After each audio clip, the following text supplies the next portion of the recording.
നമ്മളെല്ലാവരും ജീവിതത്തിൽ ഒരു റോൾ മോഡൽ ആക്കേണ്ട വ്യക്തി തന്നെയാണ്. നമ്മൾ ഒന്നുമില്ലായ്മയിൽ തളരുമ്പോഴും ഇതുപോലത്തെ വ്യക്തികളെ നമ്മൾ പ്രചോദനമാക്കണം എന്ന് തന്നെ ഞാൻ പറയും.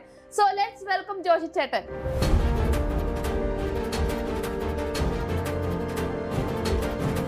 ഞാൻ ജോലി ചെയ്തുകൊണ്ടിരുന്ന ലോറിയിൽ തന്നെ ഒരു ലോഡ് കൊണ്ടുവന്ന് ഞങ്ങൾ സ്റ്റാർട്ട് ചെയ്തതാണ് ഈഗിൾ സെറാമിക്. അന്ന് കണ്ണൂർ ജില്ല മാത്രമേ ഉണ്ടായിരുന്നുള്ളൂ നമുക്ക് ഡീലർഷിപ്പ്. ഇന്ന് ഓൾ കേരള ചെയ്യുന്നു. ഇപ്പൊ എത്ര വർഷമായി? 24 വർഷം. ഒരു ബിസിനസ്മാൻ എന്ന് പറയുമ്പോൾ ഉയർച്ച ഉള്ളതുപോലെ തന്നെ താഴ്ച നമുക്ക് വരാറുണ്ട്. അതായത് പുറകിൽ നിന്ന് കുത്തുകൾ ഏൽക്കാറുണ്ട്. അങ്ങനെ എന്തെങ്കിലും ജോഷി ചേട്ടൻ?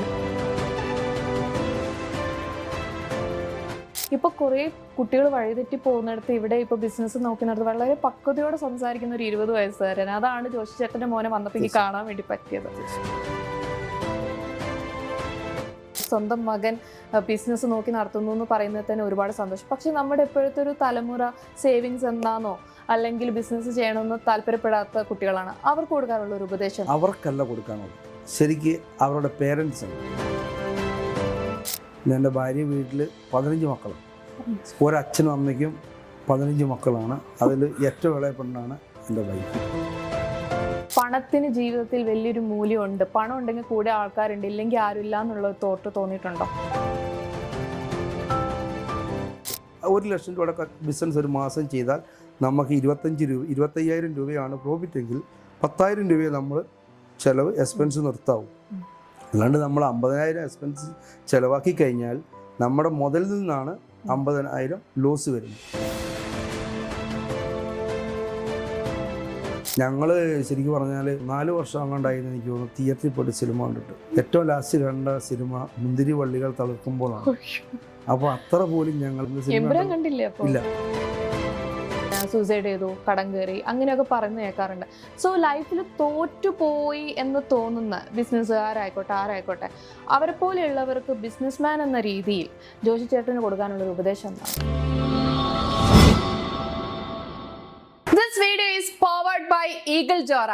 Hi, hello, welcome back to fame step. ഞാൻ നിങ്ങളുടെ ഷാലു. ഇന്ന് എൻ്റെ കൂടെയുള്ള അതിഥി നമ്മളെല്ലാവരും ജീവിതത്തിൽ ഒരു റോൾ മോഡൽ ആക്കേണ്ട വ്യക്തി തന്നെയാണ്. നമ്മൾ ഒന്നുമില്ലായ്മയിൽ തളരുമ്പോഴും ഇതുപോലത്തെ വ്യക്തികളെ നമ്മൾ പ്രചോദനമാക്കണം എന്ന് തന്നെ ഞാൻ പറയും. സോ ലെറ്റ്സ് വെൽക്കം ജോഷി ചേട്ടൻ. നമസ്കാരം. എന്തൊക്കെയുണ്ട് വിശേഷം? സുഖമായിട്ട് പോകുന്നു. അപ്പം എൻ്റെ ഇൻട്രോയിൽ ഞാൻ പറഞ്ഞു, ഒന്നുമില്ലായ്മയിൽ നിന്ന് എല്ലാമായ ജോഷി ചേട്ടൻ. സോ ഒരു വലിയ ജേർണി തന്നെയാണ് ജോഷി ചേട്ടന് പറയാനുള്ളത്. ഒരു ഗുഡ്സ് ഓട്ടോ ഓടിച്ചതിൽ നിന്ന് ഇപ്പം പല ട്രക്കുകളുടെ ഓണറായി മാറി. അത് കൂടാതെ സെറാമിക്സിന്റെ ബിസിനസ് ഉണ്ടല്ലേ? സാനിറ്ററി ബിസിനസ് ചെയ്യുന്നുണ്ട്. പിന്നെ സാനിറ്ററിയോടനുബന്ധിച്ച് തന്നെ ഈഗിൾ എന്ന് പറഞ്ഞ സാനിറ്ററിയാണ് ഞാൻ ഓൾ കേരള സപ്ലൈ ചെയ്യുന്നത്. പിന്നെ ജോറ എന്ന് പറഞ്ഞ എൻ്റെ ഒരു സ്വന്തം ബ്രാൻഡിൽ 100ഓളം ഐറ്റം സാനിറ്ററി ആയിട്ട് ബന്ധപ്പെട്ട് ബാത്റൂം ഫിറ്റിങ്സ് എല്ലാം ബെറ്റർ ക്വാളിറ്റിയുള്ള ഡയറക്റ്റ് മാനുഫാക്ചറിങ്ങിൻ്റെ അടുത്ത് നിന്ന് നല്ല ക്വാളിറ്റിയുള്ള മെറ്റീരിയൽ വാങ്ങി എൻ്റെ ബ്രാൻഡിൽ ഞാൻ ബ്രാൻഡ് ചെയ്ത് ബോക്സ് പാക്കിങ് ചെയ്ത് ഞാൻ മാർക്കറ്റിൽ സപ്ലൈ ചെയ്യുന്നു. അപ്പം ഒരു നോർമൽ ഗുഡ്സ് ഓട്ടോ ഓടിച്ചതിൽ നിന്ന് ഇത്രയും വലിയൊരു ബിസിനസ്മാൻ ആയത് എങ്ങനെയാണ്? നോർമൽ ഗുഡ്സ് ഓട്ടോയിൽ നിന്ന് ഞാൻ കുറച്ച് വലിയ പിക്കപ്പിലേക്ക്, അവിടുന്ന് ചെറിയ വലിയ ലോറിയിലേക്ക്, പിന്നെ ഡ്രൈവർ ജോലി തന്നെ ആയി.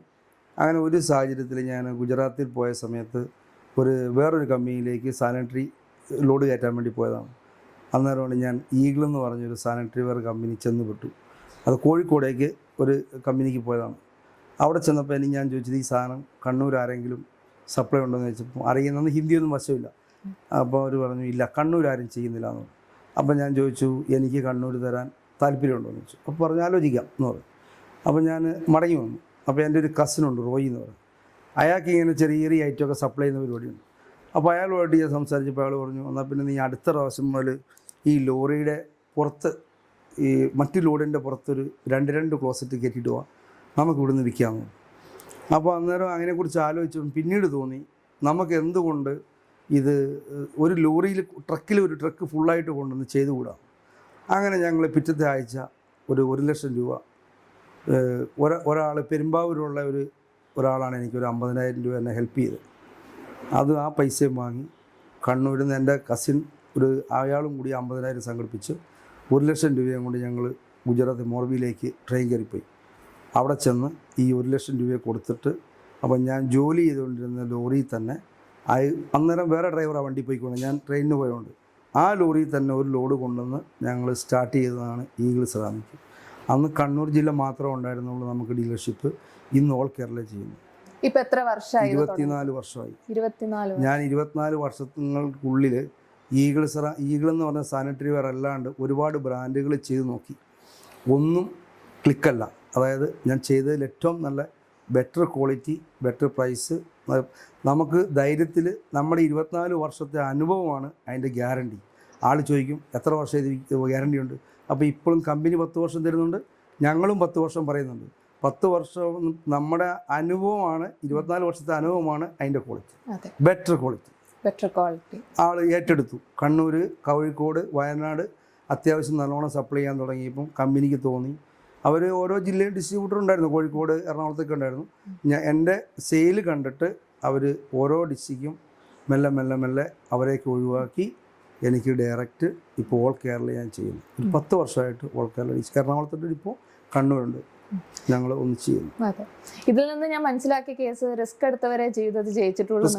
ഒരുപാട് റിസ്ക് എടുത്തിട്ടുണ്ട്. കാരണം ഞാൻ വളരെ എൻ്റെ ചെറിയ കാലം എന്ന് പറഞ്ഞാൽ ഞാനൊരു വൺ സൈഡ് തന്നെ 7 കിലോമീറ്റർ നടന്നിട്ടാണ് ഞാൻ സ്കൂളിൽ പോയിക്കൊണ്ടിരുന്നത്.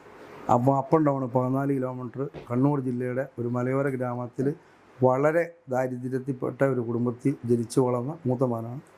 എൻ്റെ അച്ഛനും അമ്മയൊക്കെ കൂലിപ്പണിക്കാരായിരുന്നു മുമ്പ്. അപ്പോൾ അതിൽ നിന്ന് എനിക്കൊരു അന്നത്തെ എൻ്റെ ഒരു സ്വപ്നം ഒരു ലോണില്ലാത്ത ഒരു ഓട്ടോറിക്ഷ വേണം എന്ന് മാത്രമേ ആഗ്രഹം ഉണ്ടായിരുന്നു. ഇന്ന് എൻ്റെ അടുത്ത് 50 പേരിലധികം ഞാൻ ഡയറക്റ്റ് ജോലി കൊടുക്കുന്നുണ്ട്.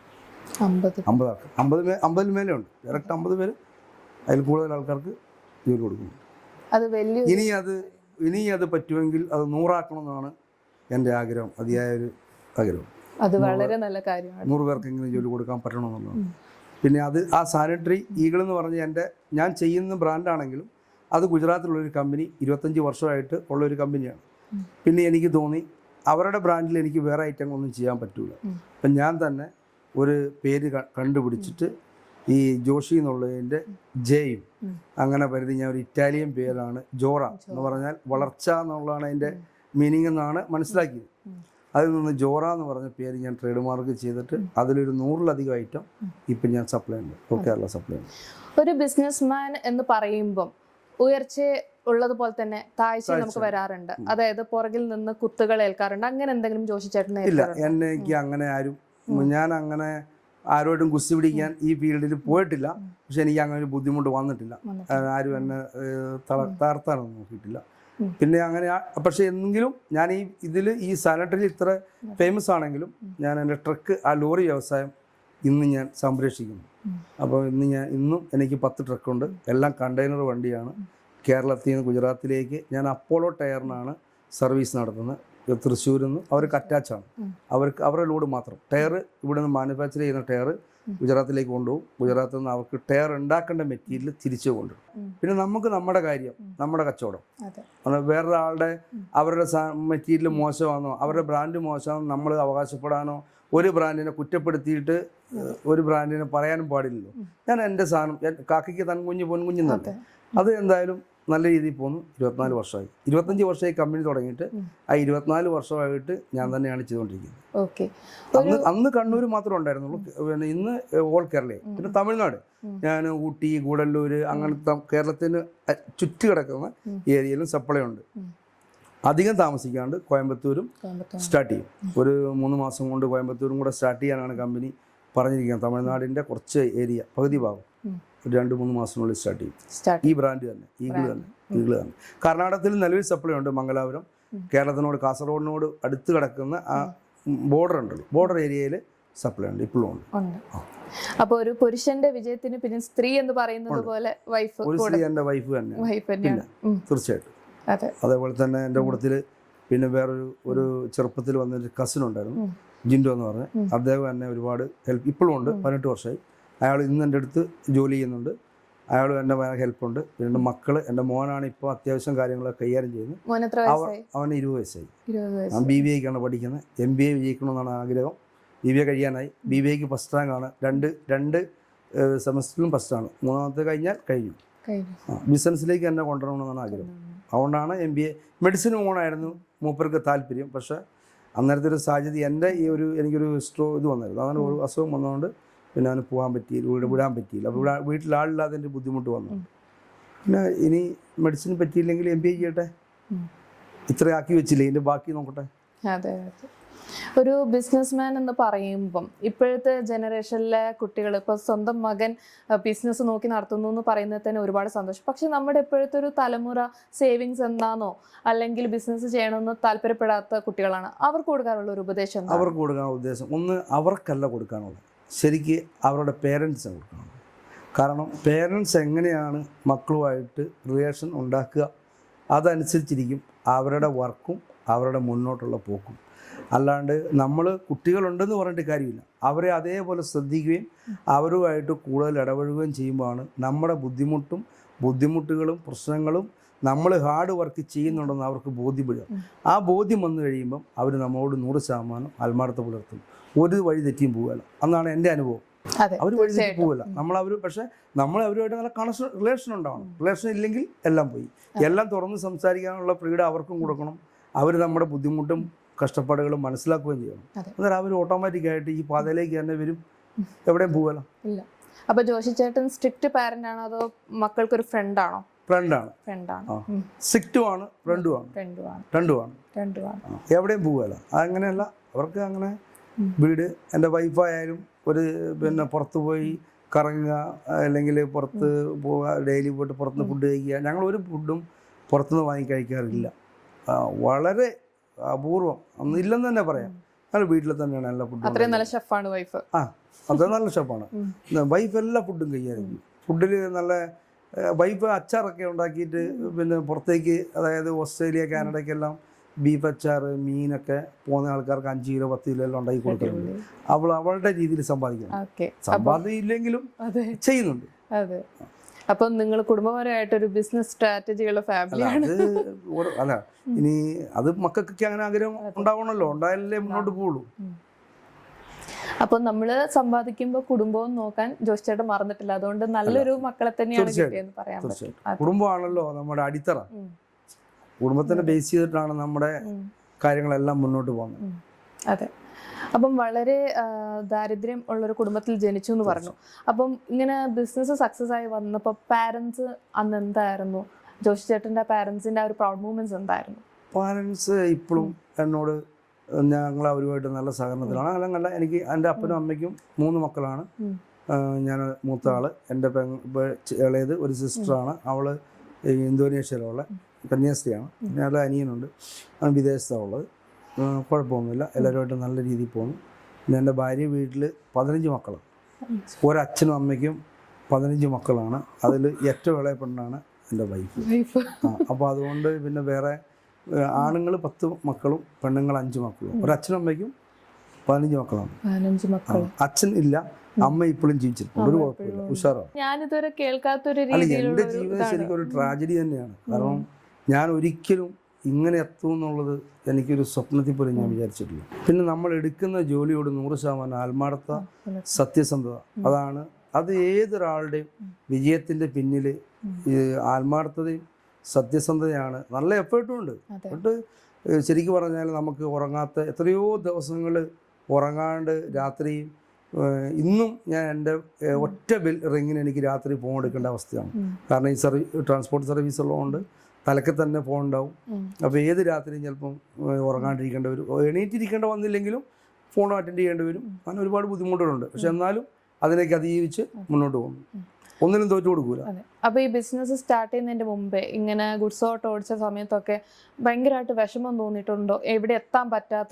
അങ്ങനത്തെ ഒരു ടെൻഷൻ തോന്നിയില്ല. എനിക്ക് എന്തെങ്കിലും എനിക്കൊരു വഴി ഉണ്ടാകും, അല്ലെങ്കിൽ ഞാൻ നേരെ ശരി, അല്ലെ ഗുഡ്സ് ഓട്ടോയിൽ തന്നെ ആണെങ്കിലും അന്ന് ആദ്യത്തെ സ്വപ്നം ഒരു ഓട്ടോറിക്ഷ, ലോണില്ലാതെ ഒരു ഓട്ടോറിക്ഷ വാങ്ങുക എന്നുള്ളതായിരുന്നല്ലോ ലക്ഷ്യം. അതിൽ നിന്ന് പിന്നെ ഞാനിങ്ങനെ പൊങ്ങി വന്നപ്പം അങ്ങനെ ചിന്തിച്ചിട്ടില്ല, മോശമായി പോകുന്നു ഒരിക്കലും ചിന്തിച്ചിട്ടില്ല. വളരെ ഒരു ലൈഫ് സ്റ്റോറി തന്നെയാണ്. എല്ലാവരും ഇൻസ്പയർ ആവാൻ പറ്റിയ ലൈഫ് സ്റ്റോറിയാണ്. എഫേർട്ടുണ്ട് നല്ല. പിന്നെ നമ്മൾ എല്ലാ ആൾക്കാരും പറയും, ഒരാളുടെ പെട്ടെന്ന് ഒരാളെ വളർച്ച കാണാൻ പറയും, അത് എന്താണ് സംശയം, അങ്ങനെ ഒന്നുമല്ല. ശരിക്ക് ആരുടെ ആയാലും വളർച്ചയ്ക്ക് പിന്നിൽ അതേപോലെ കഠിനാധ്വാനം ഉണ്ടെന്നുള്ള ഒരു രഹസ്യമാണ്. നല്ല അതെ. എഫേർട്ട് ഉണ്ട്. ഇല്ലാണ്ട് നമുക്ക് ഒരു കാരണവശാലും മുന്നോട്ട് പോകാൻ പറ്റില്ല. ഈ ഒരു പണത്തിന് ജീവിതത്തിൽ വലിയൊരു മൂല്യമുണ്ട്, പണം ഉണ്ടെങ്കിൽ കൂടെ ആൾക്കാരുണ്ട്, ഇല്ലെങ്കിൽ ആരുമില്ല എന്നുള്ള തോട്ട് തോന്നിയിട്ടുണ്ടോ? അതൊക്കെ ചിലപ്പോൾ ശരിയായിരിക്കാം. പക്ഷെ എന്നെ സംബന്ധിച്ച് അങ്ങനെ ഒരു പൈസക്ക് വില പറയുമോ, 10 വർഷം 15 വർഷമൊക്കെ ആയിട്ടുള്ള സ്റ്റാഫ് എൻ്റെ അടുത്ത് ഇപ്പോഴും ജോലി ചെയ്യുന്നുണ്ട്. അപ്പോൾ അവരുമായിട്ട് നല്ല റിലേഷനാണ് ഞാൻ ഇന്നും സൂക്ഷിക്കുന്നത്. ഞാൻ കൃത്യനിഷ്ഠയുള്ള ആളാണ്. പക്ഷെ എന്നാലും അവർക്കുള്ള ബുദ്ധിമുട്ടിലും അവരുടെ എന്താണ് അവരുടെ ബുദ്ധിമുട്ട് കാര്യങ്ങൾ അന്വേഷിച്ചിട്ട് അവർക്ക് വേണ്ട എന്ത് സഹായം ചെയ്തു കൊടുക്കാൻ ഇന്നും. അതുകൊണ്ടാണല്ലോ 18 വർഷമായിട്ടുള്ള ആൾ നിൽക്കുന്നത്. അല്ലെങ്കിൽ അത്രയും കാലം ജോലി ചെയ്യൂലല്ലോ. അല്ല, ഞാൻ ചോദിച്ചത് അതല്ല. ഇപ്പം നമുക്ക് ഇപ്പൊ പൈസ ഉണ്ടെങ്കിൽ കൂടെ നമ്മുടെ കൂടെ ആൾക്കാർ, നാട്ടുകാരായിക്കോട്ടെ ബന്ധുക്കളായിക്കോട്ടെ എല്ലാവരും കൂടെ ഉണ്ടാവും. ഇനി പൈസ ഇല്ലാത്ത സിറ്റുവേഷൻ ആണ്, ആരും ഉണ്ടാവില്ല, അങ്ങനത്തെ ഒരു ചിന്തയുണ്ടോ? അങ്ങനെ ഒരു തോട്ട് തോന്നിയിട്ട് ആർക്കെങ്കിലും അനുഭവം ഉണ്ടായിട്ടുണ്ട്? അങ്ങനെ ഒരു അവസരം ഉണ്ടാകരുതെന്ന് ഞാൻ പ്രാർത്ഥിക്കണം. കാരണം അങ്ങനെ ഒരു ബാക്കോട്ട് വരരുത് എന്ന് ഞാൻ ആ ഒരു രീതിയിൽ തന്നെയാണ് ഇപ്പോഴും. ആ വന്ന സത്യസന്ധമായിട്ട് തന്നെ മാക്സിമം മനുഷ്യനല്ലേ, തെറ്റും കുറ്റമില്ലാത്ത ആരും ഉണ്ടാവില്ല. പക്ഷെ എന്നാലും 99% സ്ട്രെയിറ്റ് ആയിട്ടാണ് പോകാൻ ശ്രമിക്കുന്നത്. ഭാവിയിലേക്കും എനിക്ക് അത് ഇപ്പം എനിക്ക് 100% ഉറപ്പുണ്ട്. നാളെ എനിക്ക് എന്ത് വന്നാലും അത് എൻ്റെ മക്കളല്ല മകൻ ബാക്കിയുള്ളവർ അത് സംരക്ഷിക്കും, നഷ്ടപ്പെടുത്തുകയല്ല.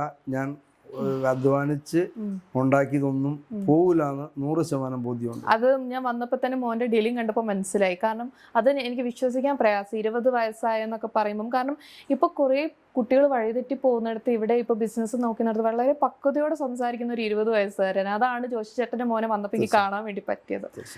തീർച്ചയായിട്ടും അത് കുറെ ഞാൻ പറഞ്ഞല്ലോ, അത് കുട്ടികളുമായിട്ടുള്ള നമ്മുടെ അറ്റാച്ച്മെന്റ് ആണ് അവരെ അതിനെ ആ രീതിയിലേക്ക് കൊണ്ടുവരുന്നത്. ഇപ്പോഴത്തെ പേരൻസൊക്കെ പിന്നെ കുട്ടികളെ കാര്യം ശ്രദ്ധിക്കുമല്ല. അവർ രാവിലെ ജോലിക്ക് പോകും, വൈകുന്നേരം കുട്ടികൾ വന്നു, വന്നില്ല ആ രീതിയിലല്ലേ. എൻ്റെ ഇത്രയും സൗകര്യം ഉണ്ടായിട്ടും എൻ്റെ മോൻ കോളേജ് ബസ്സിലാണ് കോളേജിൽ പോകുന്നത്. രാവിലെ സ്കൂട്ടർ കൊണ്ട് ഹൈവേയിൽ വെക്കും, കോളേജ് ബസ്സിന് കയറി പോവും, തിരിച്ച് അതേ ബസ്സിന് തിരിച്ചു വരും. കാറെടുത്ത് പോകുന്ന നിൽക്കാലോ. സ്കൂട്ടർ കൊണ്ട് ബസ് വരുന്ന സ്ഥലത്തേക്ക് കൊണ്ടുപോകും, അവിടെ പാർക്ക് ചെയ്യും, അവിടുന്ന് കോളേജ് ബസ്സിൽ കയറി പോയിട്ട് 3 മണിക്ക് കോളേജ് വിടും, 3:30 ആകുമ്പോൾ വീട്ടിൽ എവിടെയും പോകാതെ. പിന്നെ വന്നിട്ട് എന്തെങ്കിലും വൈകുന്നേരം എന്നെ ഹെൽപ്പ് ചെയ്യുമോ, എന്നെ ഹെൽപ്പ് ചെയ്യാന്നല്ല, ഇപ്പം ഞാൻ എല്ലാ കാര്യത്തിലും എല്ലാ ജോലിയും ചെയ്യും. എനിക്കൊരു 50% ഞാനിപ്പോൾ ഒരു ഫ്രീ ആണ് ശരിക്കും പറഞ്ഞാൽ. ഞാൻ കുറച്ച് പിന്നെ റിലാക്സ്, അതായത് അത്രയും കുറച്ച് എനിക്ക് ലോഡ് കുറഞ്ഞു. പക്ഷെ അവൻ ആ 20 വയസ്സുകാരന് കുറച്ച് ലോഡ് കൂടിയിട്ടുണ്ടാവും, ഇല്ലെന്ന് ഞാൻ പറയല. പക്ഷെ അവൻ അത് ഏറ്റെടുക്കാൻ തയ്യാറാണ്, കുഴപ്പമൊന്നുമില്ല. ഇപ്പോൾ ബിസിനസ് ചെയ്യുന്ന ഒരാളാണ് ജോഷി ചേട്ടൻ. ഒരുപാട് പേര് ഇപ്പോൾ ഫോർ എക്സാമ്പിൾ പറയുകയാണെങ്കിൽ ഈ കഫേ കോഫി ഡേയുടെ ഓണർ പിന്നെ സൂസൈഡ് ചെയ്തു, കടം കയറി, അങ്ങനെയൊക്കെ പറയുന്നത് കേൾക്കാറുണ്ട്. സോ ലൈഫിൽ തോറ്റുപോയി എന്ന് തോന്നുന്ന ബിസിനസ്സുകാരായിക്കോട്ടെ ആരായിക്കോട്ടെ, അവരെ പോലെയുള്ളവർക്ക് ബിസിനസ്മാൻ എന്ന രീതിയിൽ ജോഷി ചേട്ടന് കൊടുക്കാനുള്ളൊരു ഉപദേശം എന്താണ്?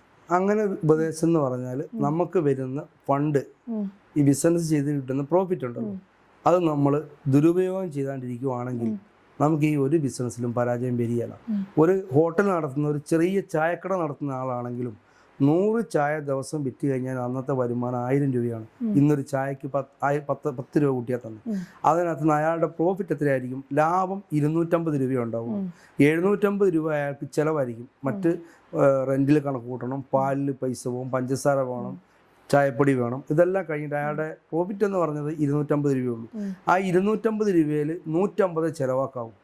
250 ചിലവാക്കി കഴിഞ്ഞാൽ, നമ്മൾ 250 അല്ല അതിൽ കൂടുതൽ ചിലവാക്കി കഴിഞ്ഞാൽ ആ ബിസിനസ് അധികം കാലം നിലനിൽക്കുക. 250 പ്രോഫിറ്റ് അത് കൃത്യമായിട്ട് കണ്ടുപിടിക്കണം. നമുക്ക് എത്രയാണ് അതിനകത്തുള്ള ഇൻകം എത്രയുണ്ട്. 1 ലക്ഷം രൂപയുടെ ബിസിനസ് ഒരു മാസം ചെയ്താൽ നമുക്ക് 25,000 രൂപയാണ് പ്രോഫിറ്റ് എങ്കിൽ 10,000 രൂപയെ നമ്മൾ ചിലവ് എക്സ്പെൻസ് നിർത്താവും. അല്ലാണ്ട് നമ്മൾ 50,000 എക്സ്പെൻസ് ചിലവാക്കി കഴിഞ്ഞാൽ നമ്മുടെ മുതലിൽ നിന്നാണ് 50,000 ലോസ് വരുന്നത്. അങ്ങനെ പോയി കഴിഞ്ഞാൽ 1 വർഷം കൊണ്ട് നമുക്കത് മനസ്സിലാവുകയില്ല. 1 വർഷമാകുമ്പോൾ നമുക്ക് കടമായി, ബാധ്യതയായി, അങ്ങനെയാണ് നമുക്ക് പരാജയപ്പെടുന്നത്. അല്ലാണ്ട് ബിസിനസ് ഒരിക്കലും നഷ്ടമല്ല. കാരണം ലാഭം ഇല്ലാണ്ട് ഒരു സാധനം കൊടുക്കുന്നില്ലല്ലോ. ചെറിയൊരു പ്രോഫിറ്റ് ആണെങ്കിലും നമ്മൾ മാർജിൻ ഇല്ലാണ്ട് വിൽക്കുന്നില്ല, എന്ത് കച്ചവടമായാലും. പിന്നെ നമുക്കിപ്പോൾ നാളെ നമ്മൾ മാരുതി ആൾട്ടോ എടുക്കേണ്ട സമയത്ത് നമ്മൾ ഫോർച്യൂണർ എടുക്കാൻ പോയി കഴിഞ്ഞാൽ നമുക്ക് പരാജയമായിരിക്കും. കാരണം പെട്ടെന്നൊരു പിന്നെ സാഹചര്യത്തിൽ കണ്ടമാനം നമ്മളെടുത്ത് ഫണ്ട് ബിസിനസ് ചെയ്തു നല്ലോണം ഫണ്ട് വരാൻ തുടങ്ങുമ്പോൾ തന്നെ നമ്മൾ പെട്ടെന്ന് പിന്നെ ഒരു മാരുതി 800 അല്ലെങ്കിൽ ഒരു ചെറിയ വണ്ടി എടുക്കേണ്ട ഒരു ഒരു 5 ലക്ഷം രൂപയുടെ ഒരു കാറ് വാങ്ങുന്ന ആ ടൈമിന്, എന്നാൽ ഈ പൈസ വന്നല്ലോ എന്ന് വിചാരിച്ചിട്ട് ഒരു 50 ലക്ഷം രൂപയുടെ കാറ് വാങ്ങിയാൽ എന്തായിരിക്കും അവസ്ഥ? അതിന് നമുക്ക് അഡ്ജസ്റ്റ് ചെയ്ത് കൊണ്ടുപോകാൻ പറ്റാണ്ട് വരും. ആദ്യം ചിലപ്പം കുറച്ച് കാലത്തേക്ക് അങ്ങനെ പോകും, അത് കഴിഞ്ഞിട്ട് നമ്മൾ മെല്ലെ ബാക്കോട്ട് വരും. അങ്ങനെ പറ്റും, എല്ലാവരും അങ്ങനെയാണെന്ന് ഞാൻ പറഞ്ഞത്. എന്നാലും പൊളിഞ്ഞ് പരാജയപ്പെട്ടു പോയി എന്ന് പറയുന്നതിൽ ഇതിനകത്ത് ഒരുപാട് കഴമ്പുണ്ട്. കാരണം ഫണ്ട് ദുരുപയോഗം ചെയ്യുന്നതുകൊണ്ട് തന്നെയാണ്. പിന്നെ കിട്ടുന്നതിൽ കൂടുതൽ നമ്മൾ വരുമാനം, ഞങ്ങൾ ശരിക്കും പറഞ്ഞാൽ ഒരു 4 വർഷം അങ്ങോട്ടായിരുന്നു എനിക്ക് തോന്നുന്നു തിയേറ്ററിൽ പോയിട്ട് സിനിമ കണ്ടിട്ട്. എൻ്റെ ഫാമിലി ഏറ്റവും ലാസ്റ്റ് കണ്ട സിനിമ മുന്തിരി വള്ളികൾ തളിർക്കുമ്പോഴാണ്. അപ്പോൾ അത്ര പോലും ഞങ്ങൾ ആഡംബരമില്ലാണ്ടാണ് ജീവിക്കുന്നതാണ് അതിനകത്ത്. ഇന്ന് ശരിക്കും പിന്നെ എമ്പുരാൻ എന്ത് സിനിമ ഇല്ല, അത് കാണാൻ വേണ്ടി ഞങ്ങൾ ഇന്ന് ടിക്കറ്റ് നോക്കി. അപ്പം നിങ്ങൾ വരുന്നതുകൊണ്ട് ഇന്ന് ടിക്കറ്റ് ഒഴിവുണ്ടായിരുന്നു, അതുകൊണ്ടാണ് ഇന്ന് അത് ക്യാൻസൽ ചെയ്തത്. അപ്പോൾ അത്ര പോലും ഞങ്ങൾ ദൂർത്ത് ഇല്ല, ജീവിക്കുന്നില്ല എന്നല്ല അതിൻ്റെ അർത്ഥം. ആവശ്യമില്ലാണ്ട് വെറുതെ നമുക്ക് ഇവർക്കും എൻ്റെ മക്കൾക്കും അതിനോട് വലിയ എന്നും സിനിമ കാണണം അല്ലെങ്കിൽ അങ്ങനെ തിയേറ്ററിൽ പോകണം അങ്ങനത്തെ ആഗ്രഹങ്ങൾ അവർക്കും ഇല്ല. ഞാനും എൻ്റെ വൈഫും എന്താണോ അതേ ചുവട് തന്നെയാണ് അവരും. എൻ്റെ വൈഫിനും അങ്ങനത്തെ നിർബന്ധ ബുദ്ധി, അവിടെ പോകണം ഇവിടെ പോകണം അങ്ങനത്തെ ഒരു പരിപാടി. വർഷത്തിലൊരു ടൂർ പോകും. മാർച്ചെല്ലാം ക്ലോസിംഗ് എല്ലാം കഴിഞ്ഞിട്ട് ഞങ്ങൾ എവിടെയെങ്കിലും ഒരു ഊട്ടിയോ അല്ലെങ്കിൽ എൻജോയ്മെന്റ് വീട്ടിൽ തന്നെ എൻജോയ്മെന്റ് ഉണ്ട്. പിന്നെ ടൈമും കുറവാണ് കേട്ടോ. എനിക്ക് പത്രം വായിക്കാൻ, സത്യം പറയുന്നതാണ്, പത്രം വായിക്കാൻ സമയമില്ല. ഞാൻ ടി വി കാണില്ല. പിന്നെ ടി വി ഉണ്ടെങ്കിലും ഞാൻ ഒരിക്കൽ പോലും ഞാൻ വളരെ എപ്പോഴെങ്കിലും പ്രധാനപ്പെട്ട ഒരു ന്യൂസ് വരുമ്പം ടി വി ഒന്ന് തുറന്ന് കാണുന്നതല്ലാണ്ട് എന്തെങ്കിലും ഒരു സംഭവങ്ങൾ നടക്കുമല്ലോ കേരളത്തിലോ അല്ലെങ്കിൽ എവിടെയെങ്കിലും, അല്ലാണ്ട് എനിക്ക് ടി വി കാണാൻ പറയാൻ ഞാൻ ഇരിക്കില്ല. കാരണം അത്രയും ഞാൻ ടൈമും കൂടി എന്താണ് എനിക്ക് ചെയ്യാൻ പറ്റുക, എന്താണ് എനിക്ക് വർക്ക് ചെയ്യാൻ പറ്റുക എന്നുള്ളത് ഞാൻ ആലോചനയിലും അതിൻ്റെ ഒരു ഇതിലായിരിക്കും ഞാൻ ഉണ്ടാകും. വീട് വിട്ട ഷോപ്പ്, പിന്നെ എങ്ങനെയാണ് എൻ്റെ ബിസിനസ്സിനെ വളർത്താൻ പറ്റുക എന്നുള്ളതാണ് രാത്രിയും പകലും എൻ്റെ ഫുൾ മൈൻഡ്. അതിലാണ് എൻ്റെ മൈൻഡ്. അപ്പൊ ജോഷി ചേട്ടൻ എപ്പോഴും രാവും പകലും ഇല്ലാതെ ചിന്തിക്കുന്നത് ബിസിനസ് എങ്ങനെ സെറ്റ് ചെയ്യണം എന്നുള്ളതാണ്. സോ പുതിയ എന്തെങ്കിലും സംരംഭങ്ങൾ ഈ ജോറയുടെ ഈഗിളിലൂടെ ആലോചിക്കുന്നുണ്ടോ? ഉണ്ട്, ആഗ്രഹമുണ്ട്.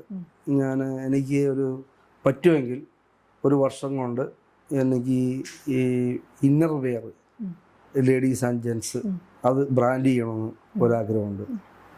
ഇതേ ബ്രാൻഡിൽ തന്നെ ചെയ്യണമെന്നൊരു താല്പര്യമുണ്ട്. അപ്പോൾ കുറച്ചാൾക്കും കൂടെ മാർക്കറ്റ് ചെയ്യുക, കുറച്ചാൾക്ക് ജോലി കൊടുക്കുക എന്നുള്ളതാണ് അടുത്ത ലക്ഷ്യം.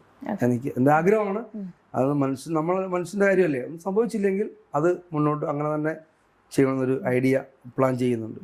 കാരണം കൂടുതൽ അതിൻ്റെ ഒരു വശം എന്താണെന്ന് ചോദിച്ചാൽ, കൂടുതൽ ആൾക്കാരെ ഇതിപ്പം ഉപയോഗിച്ച് നമ്മൾ കളയുന്ന ഐറ്റങ്ങളല്ലേ. നമ്മൾ റെഗുലറായിട്ട് ഒരു സ്ഥലത്ത് ഫിറ്റായി കഴിഞ്ഞാൽ അവിടെ ഇരിക്കുന്ന ഐറ്റം അല്ലല്ലോ. അപ്പോൾ അത് കൂടുതൽ ചിലവുള്ള ഐറ്റം ആയിരിക്കും. പിന്നെ FMCG ഫുഡ് ഐറ്റം, അതിനെക്കുറിച്ചും താല്പര്യമുണ്ട്. കാരണം അതും നമുക്ക് പോകുന്ന ഐറ്റം ആണല്ലോ, അതിനെക്കുറിച്ചൊരു ആലോചനയുണ്ട്. പിന്നെ സാനിറ്ററിയിൽ ഞാൻ ഇത്രയും വർഷമായില്ലേ, നല്ല അത്യാവശ്യം മോശമില്ല, നല്ല ഐറ്റമാണ്, കംപ്ലൈൻ്റ് ഇല്ല. ശരിക്കും പറഞ്ഞാൽ ജനങ്ങൾ, എൻ്റെ കസ്റ്റമർ എന്നെ അംഗീകരിച്ചു, എൻ്റെ ബ്രാൻഡ് അംഗീകരിച്ചു. മോശമില്ലാണ്ട് ഞാൻ സപ്ലൈ ചെയ്യുന്നുണ്ട്, കുഴപ്പമില്ല. ഇന്ന് വലിയ ബ്രാൻഡുകളോട് കടപിടിക്കുന്ന അതേ രീതിയിലുള്ള ക്വാളിറ്റി, 10 വർഷം ഗ്യാരണ്ടി, സർവീസ് എല്ലാം 24 മണിക്കൂറിനുള്ളിൽ സർവീസ് എല്ലാം കമ്പനി പ്രൊവൈഡ് ചെയ്യുന്നുണ്ട്. നല്ല പക്ക ബ്രാൻഡാണ്, ഒരു കുഴപ്പമില്ല. അപ്പം പിന്നെ ചേട്ടൻ്റെ വീട്ടിലും നമ്മൾ ഈഗിളിന്റെ, എൻ്റെ വീട്ടിലും ഈഗിൾ തന്നെ ഉപയോഗിക്കുന്നു. 9 വർഷമായി ഈ വീട് പണിതിട്ട് ഇതുവരെ അതിൻ്റെ ഒരു സാധനം മാറ്റിയിട്ടില്ല, ഒരു കംപ്ലൈൻറ്റും ഇല്ല. ഇന്നും നിങ്ങൾ കരുതി കഴുകി കഴിഞ്ഞാൽ വൃത്തിയായി കഴിഞ്ഞാൽ പുതിയതുപോലെ തന്നെ ഉണ്ടാവും. അത് നിങ്ങൾക്ക് തന്നെ അത്ഭുതം വരും. ഇത്ര 9 വർഷമായ സാധനമാണ്. 9 വർഷമായി ഞാൻ ഫിറ്റ് ചെയ്തിട്ട് എൻ്റെ വീട്ടിലേക്ക് ഞാൻ എൻ്റെ ബ്രാൻഡ് തന്നെയല്ല ഉപയോഗിക്കും. തീർച്ചയായിട്ടും അല്ല, ഞാൻ 15 വർഷമായിട്ട് മുമ്പ് സപ്ലൈ ചെയ്ത സാധനമൊക്കെ ചില വീടുകളിലുണ്ട്. അപ്പോൾ അവർ കസ്റ്റമർ വരുമ്പം പറയും, ഞങ്ങളിത് 15 വർഷമായി വാങ്ങിയിട്ട് ഞങ്ങൾക്ക് അത് ഇപ്പോൾ ഒന്ന് മാറ്റിയേക്കാം, മോഡൽ മാറിയില്ലേ, ഇപ്പോൾ ഒന്ന് മാറ്റിയേക്കാന്നുണ്ട്, അത് ഈഗിൾ തന്നെ മതി എന്ന് പറയും. ഞാൻ വേറെയും ബ്രാൻഡുകൾ മുമ്പ് ചെയ്തിരുന്നു, പക്ഷെ അതൊന്നും ക്ലിക്കായില്ല. ഇതിന് മുമ്പുള്ള ഏകദേശം 60 വർഷമായ ബ്രാൻഡ് ഇന്ത്യയിൽ സാനിറ്ററി ഉണ്ടാക്കിയ പേര് പറയുന്നത് ശരിയല്ല, ഇന്ത്യയിൽ സാനിറ്ററി ആദ്യമായിട്ട് മാനുഫാക്ചറിങ് ചെയ്ത കമ്പനിയുടെ വരെ ഡീലർഷിപ്പ് ഉണ്ടായിരുന്നു എനിക്ക്. പക്ഷെ ആ മെറ്റീരിയലും ഞാൻ ഇന്ന് സപ്ലൈ ചെയ്യുന്ന ഈഗിളുമായിട്ട് കമ്പയർ ചെയ്യുമ്പം ഈഗിൾ തന്നെയാണ് ഒന്നും കൂടി ബെറ്റർ എന്നാണ് എൻ്റെ ഒരു വിശ്വാസം.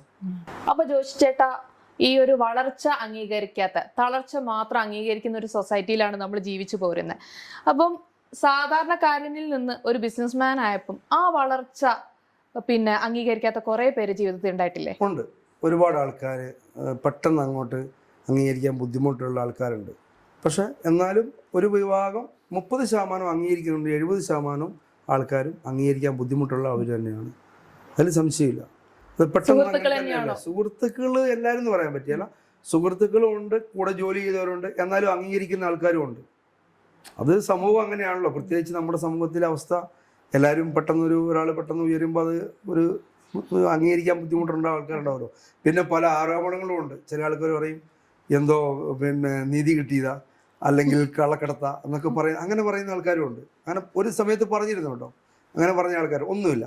സത്യസന്ധമായിട്ട് 100% എടുക്കുന്ന ജോലിയിൽ ശ്രദ്ധിച്ചാൽ ഒന്നുമില്ലാത്ത ആർക്ക് വേണമെങ്കിലും എവിടെ എത്തിപ്പെടാൻ പറ്റും. അത് പക്ഷെ ധൈര്യം വേണം. പിന്നെ ഇറങ്ങി പുറപ്പെടാനുള്ള മനസ്സ്, ധൈര്യം. ഒരു കുഴപ്പമില്ലാണ്ട് സത്യസന്ധമായിട്ട് 100% ജോലിയിൽ മാത്രം ശ്രദ്ധിച്ച് ജോലി ചെയ്താൽ ആർക്കും എവിടെ എത്തിപ്പെടാം. അത് സംശയമില്ലാത്ത എൻ്റെ അനുഭവമാണ് എൻ്റെ ഗുരു. ഞാൻ അങ്ങനെ എൻ്റെ അനുഭവമാണ് എൻ്റെ ഗുരു. 100% എത്തിപ്പെടാൻ പറ്റും. സത്യം പറഞ്ഞാൽ ജോഷി ചേട്ടനോട് ഇത്രയും നേരം സംസാരിച്ചപ്പോൾ എനിക്ക് ഭയങ്കര ഇൻസ്പയർ ആയി. കാരണം ഞാനും ഭാവിയിൽ ബിസിനസ് ചെയ്യാൻ ആഗ്രഹിക്കുന്ന ആൾ തന്നെയാണ്. അപ്പോൾ എനിക്ക് കുറേ നല്ല നല്ല ടിപ്സ് ആൻഡ് മെസ്സേജസ് തന്നെയാണ് ജോഷി ചേട്ടൻ തന്നത്. സോ മറ്റുള്ളവർക്കും ഇത് പ്രചോദനമായി എന്ന് തന്നെ ഞാൻ വിശ്വസിക്കുന്നു. സോ ഇത്രയും നേരം ഞങ്ങളുടെ കൂടെ സഹകരിച്ചതിന് ഒരുപാട് നന്ദി.